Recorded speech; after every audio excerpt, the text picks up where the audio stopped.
BoxingVoice.com live again with the legend Bernard Hopkins. Bernard, did you expect these sort of fireworks at a press conference? Have we ever seen a press conference get this violent?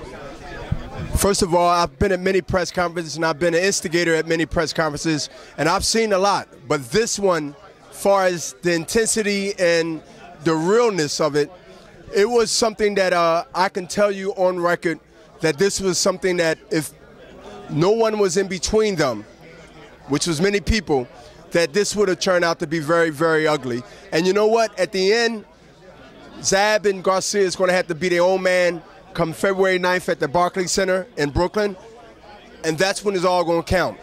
But this was so intense that they couldn't even have a stare down. You know, the tradition in boxing is after the press conference and after the conversation, they have a stare down for the cameras. That's how intense it was. We couldn't risk having that type of stare down, knowing that anything can happen and it will happen, and so we had to bypass that. But that's the inclination that this thing was serious. Now, you're a guy from the inner city. Let's be honest. You've grown up in Philadelphia. You're from the hood.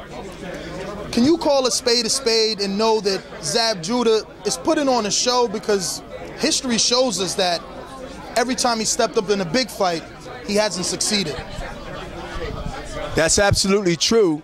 And then he did accomplish being the undisputed champion, and he also won multi-titles, which is 4 division championship titles. So that holds a lot of weight and credibility. But there was spots in his career where he showed that vulnerability. I believe the question will be whether Zab Judah can take the young champion who's trying to build his legacy off of names, confidence, and show him something different that he never seen in the ring before. He never seen it with Morales. He never seen it with Amir Khan.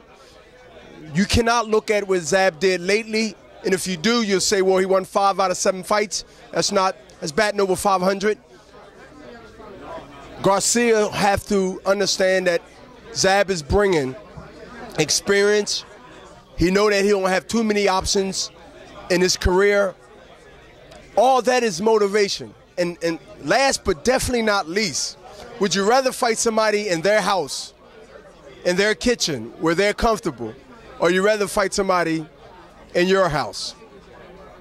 No matter what was said here today, Zab Judah is going to be fighting in Brooklyn in his house. And as he mentioned, God knows, only know what he did coming up in the streets of the sticks of Brooklyn.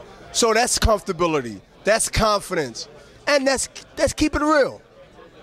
He can flat out fight. And that's what Garcia has to not underestimate. Or if he do, I think that history will be made and it won't be in his favor, so you got to keep that focus. Now, Zab Judah brings to the ring a southpaw style that for an orthodox fighter, they don't get to see that very much. You yourself being a fighter, how big is fighting a southpaw on this big stage in his backyard that's a living legend and has accomplished what he's accomplished? First of all, the fight in this level in your backyard is a huge accomplishment. But you know, I'm glad you mentioned that. Zab been here. He's been at the big lights. Yes, Garcia has been at a couple of big fights, and he'll be glad to tell you because he just arrived. And you know what? That's another experience that Zab brings to this table, and that's why it makes him dangerous, if not even dangerous, because he's been at these stages before. He's been at this life before. He understands the pressure of this. And at the end of the day, Garcia going to have to be on his A+ game to be able to derail and defuse Zab Super Judah come February 9th at the Barclays Center.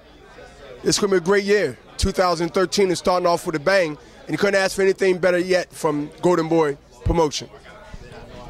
Last question, Bernard. Speaking of good years, 2012 has been a spectacular year for Golden Boy Promotions. You guys have put on fights all over both East and West Coast. but you've had quadruple headers. You've introduced quadruple headers to the fans, something that other promoters have not. Not only that, but you also put together triple headers. And each card, as you said today on the podium, has a solid undercard. How important is it to give your fans and your viewership not only great main events, but a solid all-around undercard? First, you give people more and they spend less. When you have a card that they can look at the first 4 fights and want to be there, that says to the fans, and it spreads quickly, that I want to go and watch the preliminary fights. I want to go and watch the main event, the co-main event, the undercard, because when you have a loaded card where you come in to the fights and you know that you ain't got to sit and look through and find something to do while you supposed to be watching a fight because it's boring, that turns off the next fanfare that might want to come to the next fight. So as I said earlier, and as you mentioned it, when you have a card that people are getting more and they got to spend less, you're going to get the fans, you're going to get the customers, because at the end of the day, when you give them more, it's like going to a buffet, baby. You charge them less and you give them more, they're yours forever. And that's what Golden Boy Promotion have done, and that's what we're going to continue to do into the 2013 year. And I'm just glad to be a part of it. Glad to be a part of not only history, a change in boxing, a change in viewership, a change in the era where the fans and the people that spend their hard-earned money be respected by getting quality fights. Thank you very much.